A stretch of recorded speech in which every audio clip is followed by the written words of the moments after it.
Mirëmbrëma të gjithëve shikues të Edicioni, mirë se vini në lajmet e orës 19. Ndërron në jetë në spitalin infektiv në Tiranë një 69 vjeçar bartës i COVID-19. Burime për Edicioni, bëjmë dije se bëhet fjalë për një pacient të ardhur nga Shkodra. Ai ishte shtruar në infektivin e kryeqytetit para një jave dhe prej ditësh ndodhej në koma, ndërsa më herët u trajtua në spitalin e Shkodrës për disa sëmundje. Aty dyshohet se u infektua nga infermierja bartëse e COVID bashkë me 4 pacientë të tjerë. Pas këtij lajmi, reagoi Ministria e Shëndetësisë, e cila nuk e klasifikon 69 vjeçarin nga Shkodra si viktime e virusit COVID. Ministria në një njoftim zyrtar për mediat bën të ditur se ai ka humbur jetën si pasojë sëmundjes hemorragjisë cerebrale. 69 vjeçari ishte prej 13 vitesh me tumor në kokë dhe kishte kryer 3 ndërhyrje. Kishte hemorragji cerebrale dhe ishte në gjendje të rëndë në koma. Ministria, duke ju referuar spitalit infektiv, raporton se 69 vjeçari nuk ka ndëruar jetë si pasojë COVID-19 pasi ishte bartës i virusit, por pas shenjat të sëmundjes dhe ka ndëruar jetë si pasojë hemorragjisë cerebrale.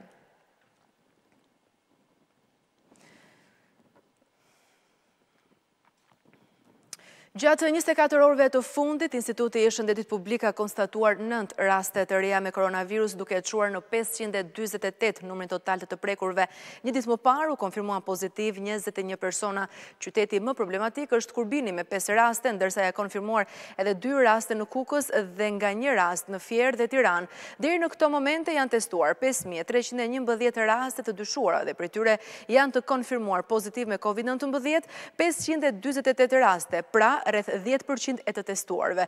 Ndërkohë që 19 pacientë të tjerë janë shtuar listës së të shëruarve, duke çuar numrin e të shëruarve me COVID-19 në 302. Fasoneria në Krujë është kthyer në një vatër problematike të koronavirusit. Të tjera punonjësi në këtë biznes kanë rezultuar pozitive me COVID-19. Edicioni ishte në fushë pilot ku u njoh me shqetësimet e banorëve. Koronavirusi po përhapet me shpejtësi në mesin e punonjësve të fasonerisë. Të tjera gra nga Mali i Bardh dhe Fushë Miloti janë infektuar nga virusi i ri. Janë 7 raste nga COVID-19 të prekur në rrethin Kurbinit. Janë punonjës të fabrikës së fasonerisë në Krujë. Të prekurat janë punonjëse në fasonerinë e këpucëve në Krujë, në të cilën u infektuan edhe të tjera. Ky biznes vijonte normalisht punën edhe pak ditë më parë. Konfirmimi të prekurës së parë me Covid detyroi pronarët të vinin kyçin. Në mesin e të infektuarave ka edhe gra që janë nga Fushë Miloti. Shtimi i rasteve ka rritur frikën tek banorët e zonës. Në rrugët e fshatit lëvizjet janë më të pakta. Banorët shprehen se kanë frikë për veten, por edhe për të afërmit. Kanë 2 raste më tepër. Më tepër? Ku e verifikoni? Ku e ashtu? Verifikojmë sepse në zonën Fushë Milot janë shumë punëtorë që punojnë në firmën fasone. Krujë? Krujë dhe në Laç. Sigurisht kam frikë se kjo është ka mbyll botën një më Fushë Milotin. E ka marrë ke Krujë, ke këpucë. Kur gënë frikë se kujtohet. Kurbini po kthehet në një vatër të nxehtë, për sa i përket numrit të prekurve me COVID-19 në 24 orët e fundit.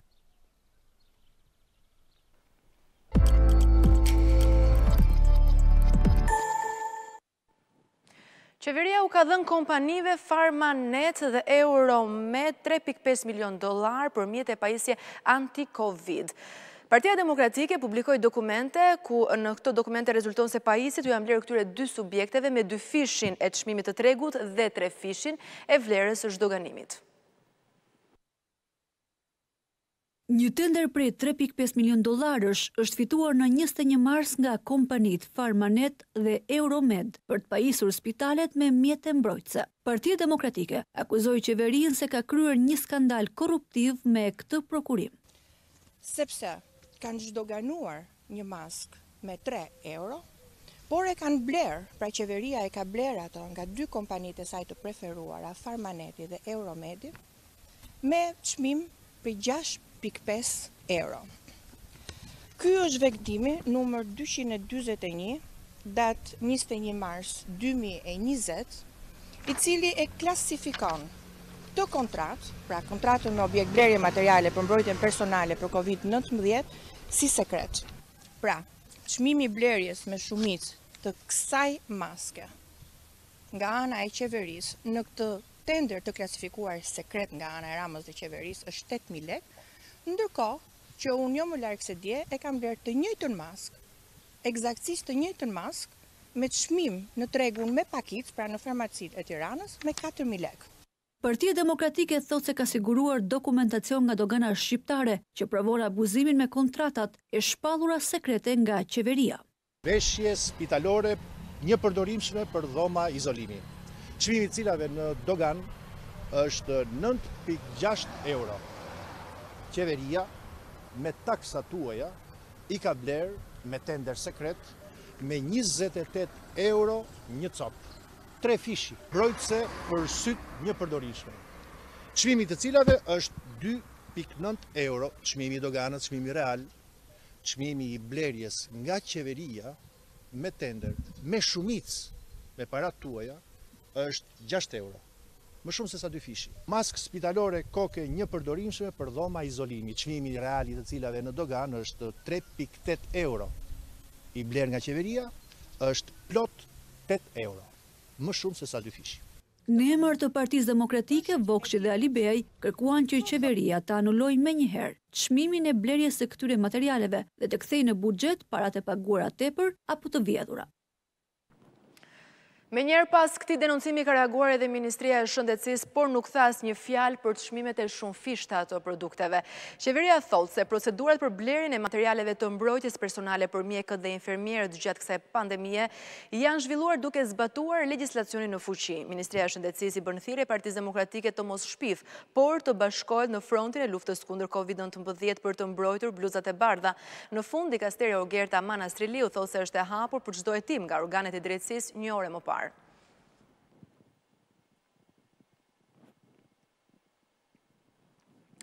Që prej së hënës në vend do të operojnë më shumë biznese, do të nisin aktivitetin tregtarët e shumicës veshjeve, elektroshtëpiakëve dhe këpucëve. Gjithashtu do të lejohen edhe hotelet. Qeveria ka krijuar konfuzion me publikimin e listës në Albania, por ministri i Sipërmarrjes Eduard Shalsi thotë se kjo nuk është përfundimtare. Nga nesër paradite do t'jenë në kategoritë e lejuara që do të publikohen në faqen e Albanias. Ashtu siç edhe paralajmëroi kryeministri Edi Rama, në Albania u publikua një listë aktivitetesh që do të lejohen të operojnë që prej të hënës. Aktivitetet që lejohen janë kryesisht tregtia me shumicë e elektroshtëpiakeve, veshjeve, këpucëve dhe mobiljeve, përfshirë dhe hotelet dhe strukturat e tjera akomoduese, por lista e publikuar në portalin qeveritar ka shkaktuar konfuzion, pasi vetëm pak orë pas shpalljes së saj, ministri i Sipërmarrjes Eduard Shalsi tha se nuk është përfundimtarja. Është lista e aktiviteteve që tashmë janë të lejuara dhe e publikuar ditë më parë. Sot është vendosur tek Albania, por është lista e aktiviteteve aktuale. Pra nuk kemi një listë të re të publikuar ende. Por të gjitha këto subjekte që do të hapen do të kenë detyrimin që të sigurojnë elementet bazë të higjienës, ku përfshihen sapuni i duarve, dezinfektantët me bazë alkooli, si dhe sigurimi i koshave të mbyllur për eliminimin e mbetjeve.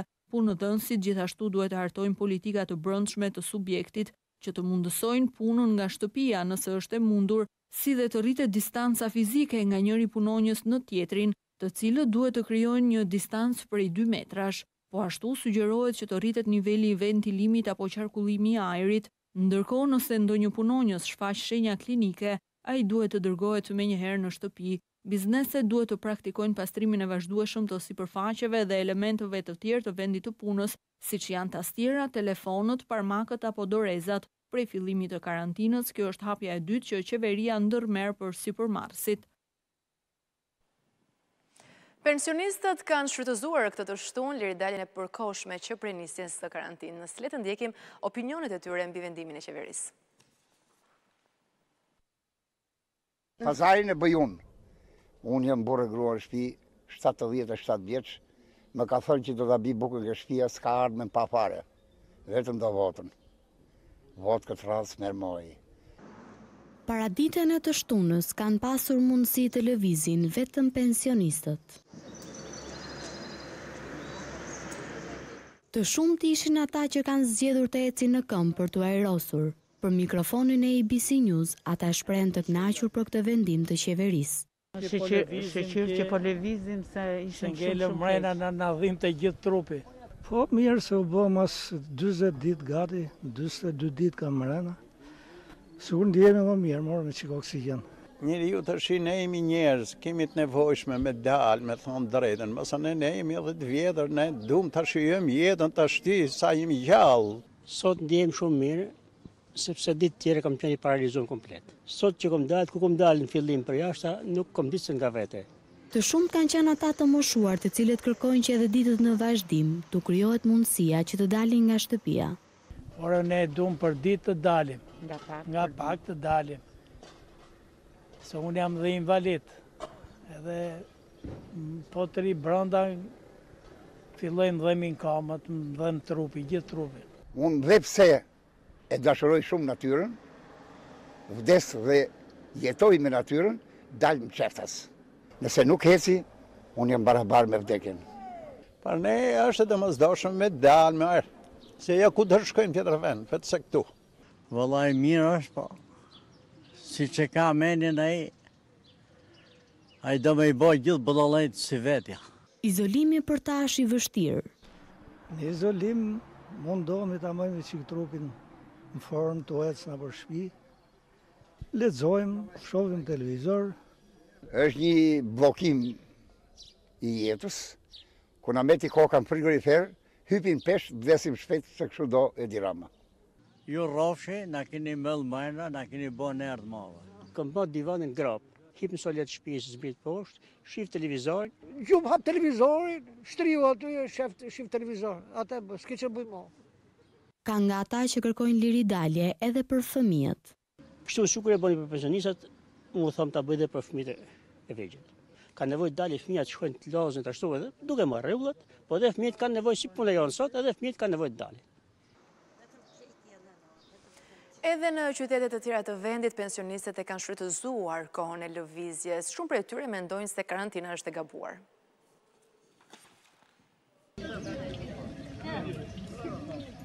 E shtuna ishte e të moshuarve.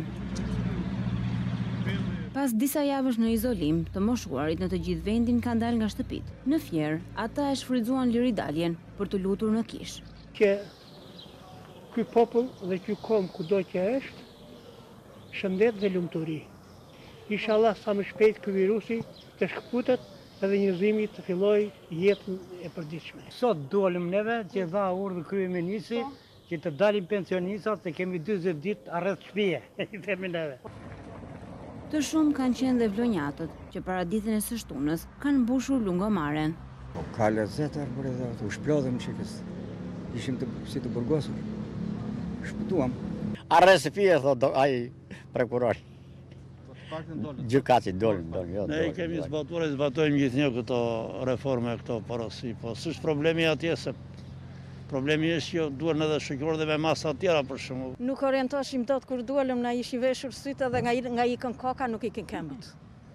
Në Berat, qytetarët janë shprehur se dalja u ka bërë mirë.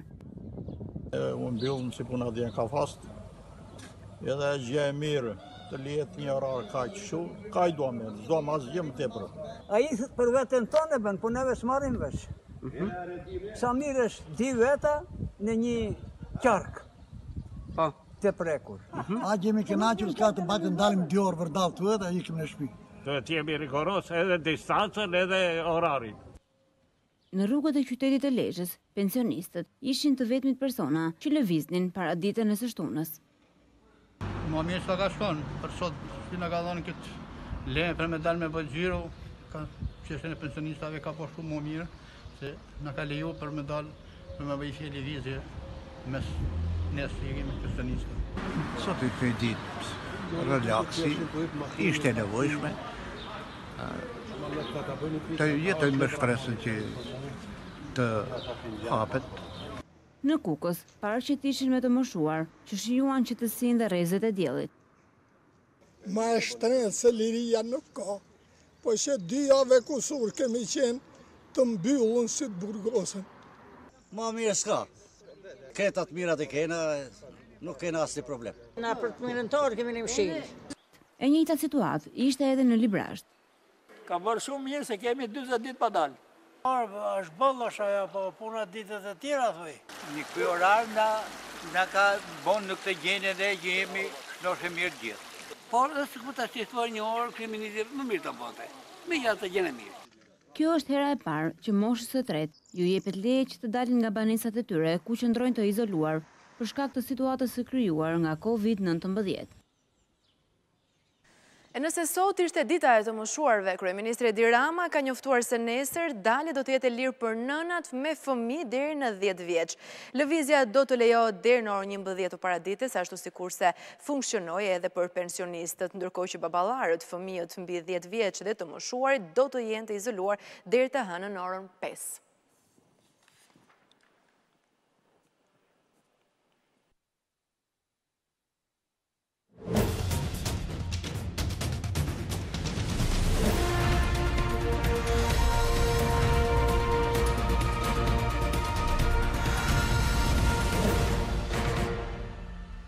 Mirë në vijim, ju ftë të ndihni një speciale të përgatitur nga kolegja Luli Progni, ku në fokus janë mjekët të cilët studiojnë në Shqipëri, por më pas largohen drejt vendeve të tjera. Sipas Federatës së Mjekëve Shqiptar në Europë, janë rreth 3000 mjekë që janë larguar nga Shqipëria për gjatë tranzicionit dhe shumica prej tyre janë larguar vitet e fundit. Unë ju ftë të ndihni këtë material ndërsa bashkë ndahemi këtu. Miropafshim.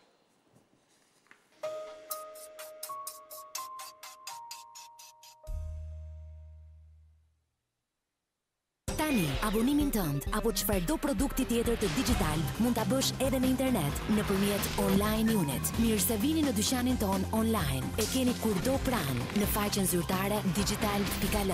Mund të blini cilën do nga paketat e abonimit, dekodera, si dhe të gjitha produktet e tjera të ofruara nga Digital. Online Unit, 24 orë, aty ku ndodhesh ti. Head & Shoulders e re, me formulën Derma & Pure që përmban antioksidant, lufton kruarjen, yndyrën dhe thatësirën. Ndalon zbokthim para se të duket. Krye çdo veprim për llogarinë tënde, direkt nga aplikacioni My Telecom. Rimbush numrin tënd ose të dikujt tjetër. Aktivizo paketa. Paguaj faturat vetëm me një prekje. Shkarkoje tani dhe përfito 3 GB dhuratë me regjistrimin e parë dhe me çdo paketë aktivizuar.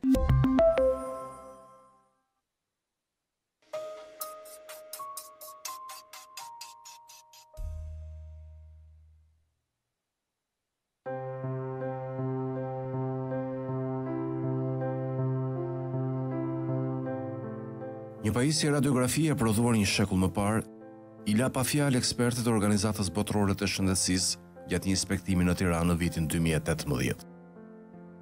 Kjo pajisje mjekësore me rreze X e vitit 1918 është e instaluar në spital dhe vazhdon të përdoret për ekzaminimet e pacientëve shqiptar. Ndërsa sipas ekspertëve të OBSH-s, pajisja duhet ta kishte vendin në muze. Gjatë inspektimit në Shqipëri të ambienteve spitalore dhe qendrave shëndetësore, ekspertët e OBSH-s konstatuan problematika të mëdha në funksionimin e sistemit shëndetësor. Në raportin e tyre, evidentohet se Shqipëria ka mungesë të konsiderueshme të trajtimit me pajisje mjekësore të pacientëve, edhe se ato pajisje që gjenden nëpër spitale e qendra shëndetësore nuk i plotësojnë standardet. Inspektorët e Organizatës Botërore të Shëndetësisë vërejtën se ndërtesat janë kryesisht të vjetra, edhe pse të rinovuara kohët e fundit me tavane mbuluar me myk, pa ngrohje dhe pa sistem ventilimi.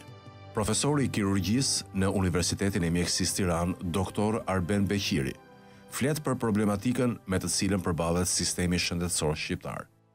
Sigurisht që në sistemin tonë shëndetësor të centralizuar, siç është ai sot, është e mundur që të ndodhin të paktën gjëra të ngjashme, të porositen pajisje në vitin 2018 të një teknologjie 15-20 vjet më të vjetër. Dhe kjo ndodh jo rrallë në sistemet shëndetësore të centralizuara ku gjithçka kontrollon shteti. Shteti përdor paratë e taksapaguzëve për të procesuar, për të blerë diçka që nuk do ta përdor vetë, që ta përdorin taksapaguesit. Me definicion, të gjitha blerjet shtetërore janë blerjet e dorës tretë, ku blerësi nuk është interesuar as për cilësinë, as për çmimin.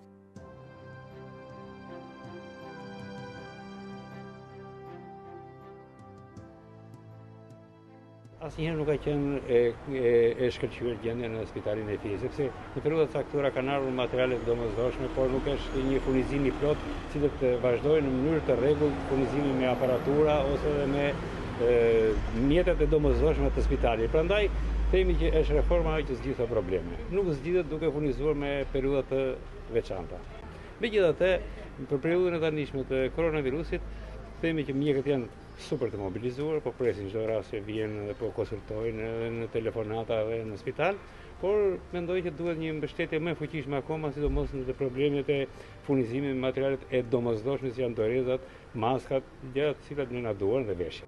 Kjo situatë nëpër spitale dhe qendra shëndetësore është një problematike trashëguar në dekada, edhe pse premtimet në çdo fushat zgjedhore kanë qenë të shumta. Kryeministri Rama e kishte një ndër premtimet më të rëndësishme të fushatës elektorale në vitin 2013, krijimin e një sistemi shëndetësor model me shëndetësim falas për çdo shqiptar. Mbas 23 qershorit, me kontributin e çdo shqiptar tjetër në nevojë për kujdes shëndetësor, do ta ketë kujdesin falas. I papun, i punësuar, i varfër, i pasur, nga veriu, nga jugu, në fshat, në qytet, falas. Por premtimet para zgjedhjeve janë të parat që harrohen sapo shpallen rezultatet, dhe milionat e investimeve në spitalet publike u harruan gjithashtu. Ndryshe nga premtimet e tjera që justifikohen nga statistikat e sajuara, premtimet për sistemin shëndetësor rënduan mbi xhepin e shqiptarëve, që nuk pan investimet dhe mjekësim falas në asnjë nga spitalet ku kanë hyrë 7 vitet e fundit. Edhe pse kur instalohet ndonjë pajisje sado e thjesht, gjysma e qeverisë turret me gërshër në dorë për të prerë shiritat e përurimit. Ministria e Shëndetësisë e sheh si sukses të rëndësishëm faktin që në 11 spitalet rajonale u instaluan 5 mamografi të reja dhe disa rezonanca magnetike, si angiografi për zgjidhjen e urgjencave kardiake. Sistemi shëndetësor në Shqipëri vuan mungesat e pajisjeve mjekësore nga më elementaret, për të mos folur më pas për pajisjet moderne apo standardet europiane.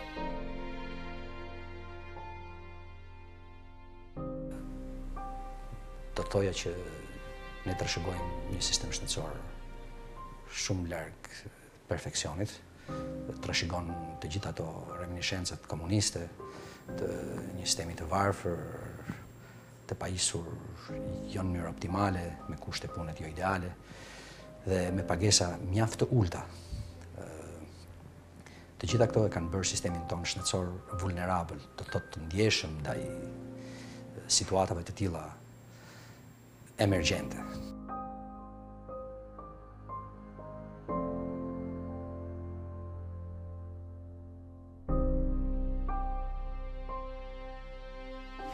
Në kanë një 2 pajisje këtë vit që kaloj skaner plus mamograf, por mungojnë edhe disa pajisje të tjera si monitor, astroprogram, aspirator, sidomos për animacionin që janë tepër të domosdoshme, kirurgji si mungojnë të vegla kirurgjikale, dhe që aktualisht është bërë kërkesa Ministrisë Shëndetësisë edhe na ka thronë shkres që ato më kryesore dhe më të domosdoshme që t'jenë primare dhe pastaj na ka premtuar që do të furnizohen me gjitha të tjerat.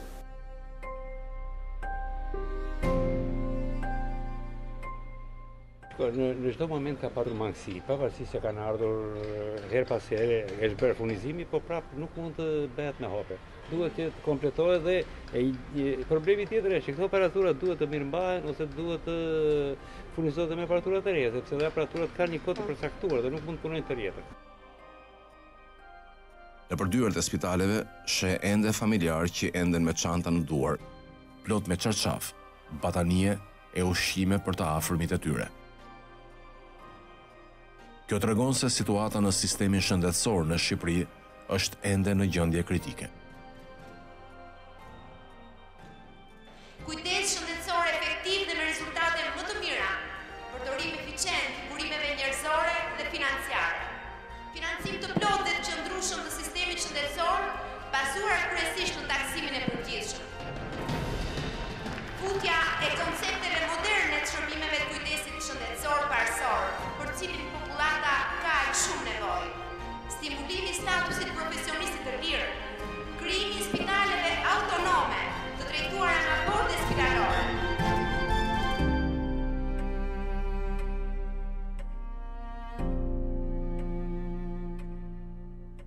Për vitin 2020, është parashikuar vetëm 9% e buxhetit të shtetit si pjesë e investimeve në shëndetësi. Një shifër që sipas ekspertëve nuk mund të përballojë as mirëmbajtjen e pajisjeve që funksionojnë nëpër spitale. Dhe për shkak të mangësive në pajisje dhe ambiente spitalore, personeli i mjekëve dhe infermierëve përballen çdo ditë me vështirësi në punën e tyre, edhe në ditët e zakonshme pa fluksin e një pandemie. Numri i lartë i pacientëve në raport me stafin e spitaleve, krahasuar me vendet e tjera, dhe numri ulët i shtretërve e pajisjeve mjekësore, e bëjnë të pamundur që çdo shqiptarit i ofrohet një shërbim cilësor e aq më pak falas. Këmbanat e alarmit për sistemin tonë shëndetësisë kanë rënë prej kohësh, para epidemisë, para kësaj pandemie të COVID-19-s. Me shpenzimet buxhetore për shëndetësinë më të ulta në Europë, rreth $125 për frym, 10 herë më të ulta se në Europë, shumë të ulta, me një popullsi që akoma përkundrejt, të themi, për radhës së shëndetësisë falas, paguan rreth 60% nga xhepi për shpenzimet për shërbimet shëndetësore. Them që këmbana ka rënë prej kohësh. Covidi vetëm sa e bën më të dukshme situatën ku ndodhemi, e bën më të dukshme pamundësinë e sistemit për të reaguar në mënyrë të duhur adekuate dhe në mënyrë më të qartë mungesat në PPE, në respirator, por kryesisht në burime njerëzore.